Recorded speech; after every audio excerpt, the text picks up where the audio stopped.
And I think one thing one of my friend always told me is that, look, sometimes when you're in a relationship, you have to be honest about certain things. You have to be honest about your finances, so that some people don't put unnecessary, unrealistic expectations on yourself. But in this situation, let me just go through it quickly. In this situation where the girl has said, after the guy's booking the fancy hotel, he now had to cover everything. After the guys booked the fancy hotel, she now had to cover everything in her money, and obviously it's costing her over 3,000. Wow. First of all, me personally, I would not invite any girl to my family unless I know we're very, very serious like that. Because the last thing I want is to invite them to my family, and then a week later, a month later, we say, oh, we're broken up, and just look somehow. And I don't want that instability and imbalance in my family. And also another thing as well, he's dumped her. Until today, he hasn't given her the money. For me, obviously everybody's different, but for me personally, from the start of the relationship, if the guy is always asking for money, to borrow your money, for me there needs to be alarm bells in your head. Because what was he doing before when you wasn't in his life? Was he asking people money constantly? For me, I'm not saying there's anything wrong with asking your partner for money, because obviously, like I said, you're here to support each other, you're together.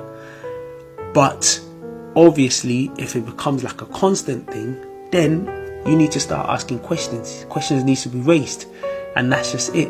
For me personally as well, like I said, most of the times I like to handle things myself financially, and I like to live within my means. I wouldn't like to overdo things just because obviously I'm trying to show off, or I feel under peer pressure. I like to take things at my own pace and at my own time. And if I can't afford it, I have to be honest. That's why you have to be honest and say, look, I'm sorry, at this current moment, I can't afford it. But some of you, because of your ego and your stubbornness, and you trying to portray a certain lifestyle that you don't even live or that you don't have, you start overdoing things. For me personally, with this situation, as bad as it sounds, I think the girl should just let the money go, because it looks like the guy doesn't want to pay the money. And trust me, there are some people, if you haven't watched one of my videos about borrowing money, I'm going to put the link in the description about when I borrowed someone money. Until today, this is close to 3 years now, they still haven't paid that money. They just let it go. For me personally, let it go, move on with your life. And obviously this is a lesson for you, because if something like this happened already within your relationship and you move on to the next relationship and the same thing happens, that shows you haven't learnt. So this should be a lesson for you. I'm not saying don't give your partner money, don't borrow them money, do that, but also as well be cautious, because if it becomes continuous and it becomes constant, then that's when problems will start to be raised. Because even for you, you start asking questions like, yo, what's going on? Like, what's happening with this money? Because the thing about people is people always say, oh yeah, don't worry, I'll give them. But then at some point, where is their stop? So for me personally, like I said, I'll let the money go. But obviously looking at the money as well, £3,000, that's not easy money to let go. That's a lot of money.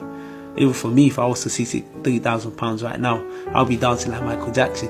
But just me, in a situation like that, if you can try to get your money back, do so. But if you really try, it's not really successful, then like I said, let the money go. So that's my take on it. Let's go to number 2. Number 2 is a big one, so stay tuned. Let's go to number 2. It says a footballer or a person was playing abroad whilst his family was back in Ghana. He suspected his kids weren't his and then took them for a DNA test. This result showed truly the kids weren't his.